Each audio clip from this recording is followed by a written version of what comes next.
Assalamualaikum warahmatullahi wabarakatuh. Keenya kan bultan jecha wanti har'a barannu maali yeroo baay'ee wanta nu bakka baay'eetti nu barbaachisu baranna har'a innis maal jettanii mallatteessu. Kanaafuu isin mallattoo mallatteessuu baruun dirqama keessanii jecha. Waliigalee mallattoo of barsiisaa harka keessan of barsiisaa.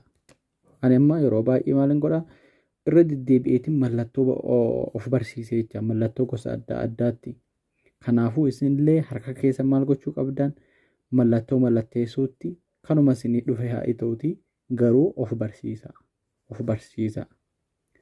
Waliigalee mallattoo hundi keenyaafuu mallattoo mallatteessuu baruu qabna. Gaafa harka irratti nuuf haramamuu qabu jecha barumsa xiqqoo namni barate maal barachuu qabaa mallattoo mallatteessuu barachuu qabaa jecha sirriitti.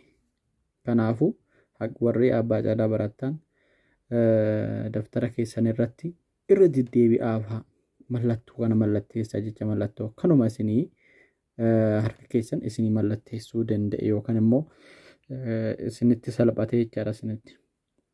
Mallattoo jechuun kanuma fedha haa ta'uti garuu wanni ta'uu qabaa jecha harki keessan baruu qaba waan mallatteessitan.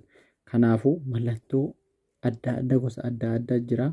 Isa isinitti salphate ilaalaatii mallatteessaa isiniin jedha. Ani amma suutaan kanas ni mallatteessaa yookaan immoo akkuma kana dhaabdaniituma godhattanii san booda kanatti maruu.